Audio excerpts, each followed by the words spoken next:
Hello guys, this is Kumar here from Coding Scientist. Welcome back.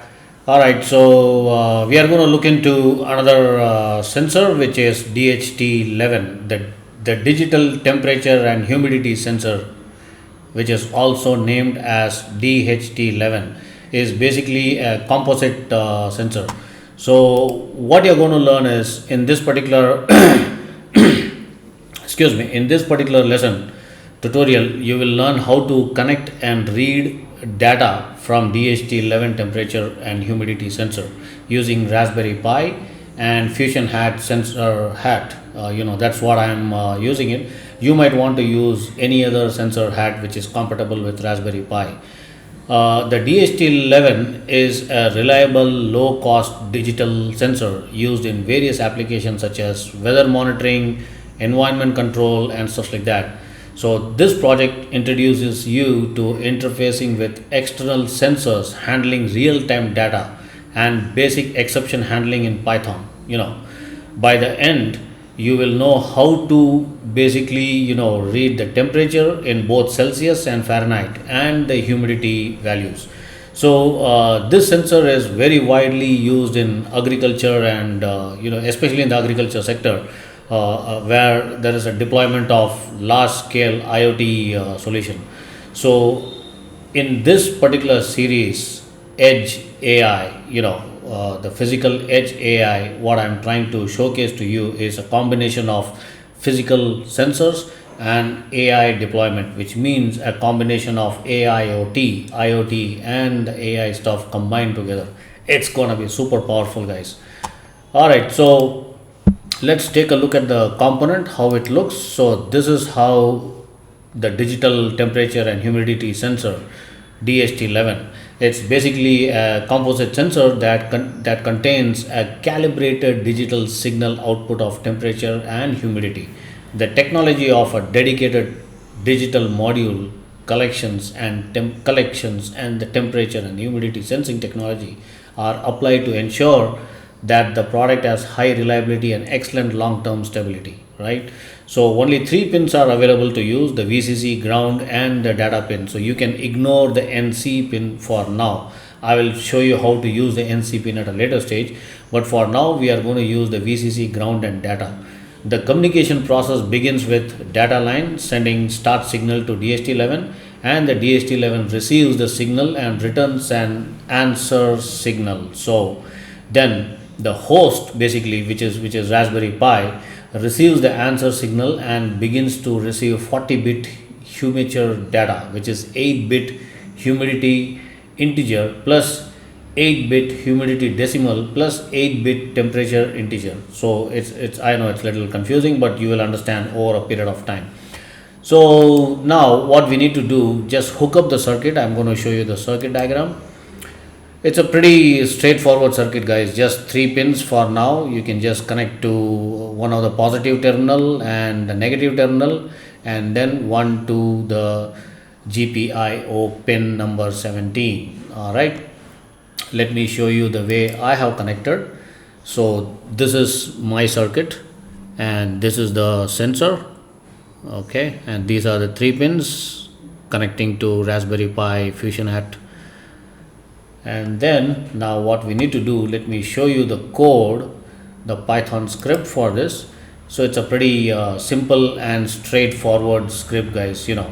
So this particular Python script basically reads temperature and humidity data from a DHT11 sensor connected to the sensor hat, using GPIO pin 17, which is the GPIO pin 17. So when you execute this code, when you run this code either through command line or through IDE, the data is printed to the console every 1 second, providing real-time update every 1 second, like this. So if the data reading is not successful, then the script outputs, the time output indicates an error in the data reading. So even that will be printed, of course. Now if you look at the code, guys, it's pretty simple. So basically we will start with the import of the library from fusion_hat modules, and then the sensor initialization of the sensor, which is DHT11 is equal to DHT11, that is pin number 17, which is where it will get initialized, and then the data initialization, where the data reading, basically. So these lines initializes the DHT11 sensor. So when it's coming into the loop, right? So the read method basically sends a start signal to DHT11. So it's a pretty simple, and then there's a print, and you can exit out of the program.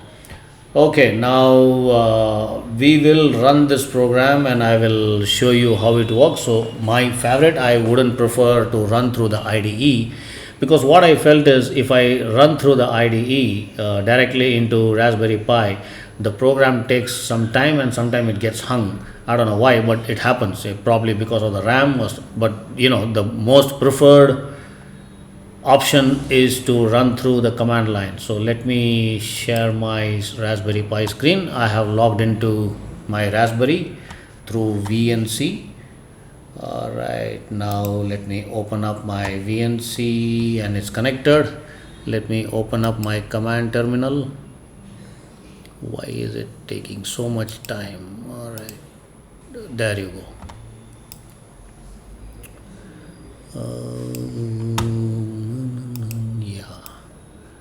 Okay, let me just drag it on the top so that you can see the command what I'm typing. Okay, now let me get into the directory cd. Why is it not cd squiggly / AI lab -kit /python. There you go. Now I am into the directory. Now I need to open the code file, which is the Python file. So I need to use the admin access sudo. Why is that? Sudo space python 3, and then my code file numbering is 2.14 underscore DHT.py. Okay, there you go. Now let me hit enter. As soon as I hit the enter, the program is going to run and it's going to read the temperature and humidity. Oh man, what's happening?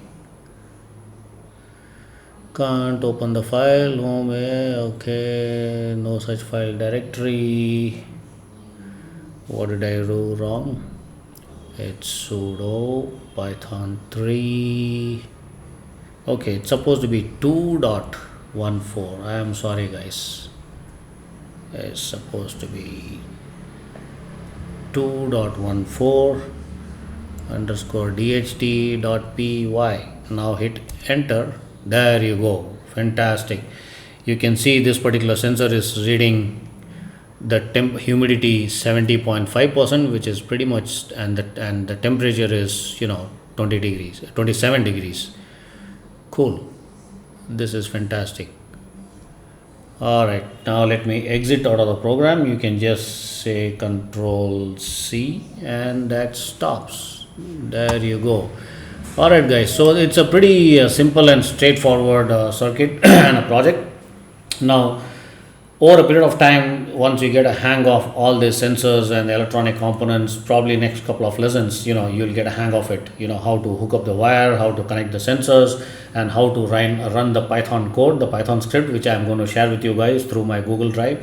You will get a hang of it. Once you practice this, then we will jump into the AI aspect. So all this lesson, I'm going to show how to control the sensors through voice, through image, through videos, and through vision, right? And also we will get into the aspects of large language models. We will use OpenAI, ChatGPT, all those integration is going to come into picture. It's going to be very, very interesting guys. Okay, all right, see you guys soon. Until then, goodbye.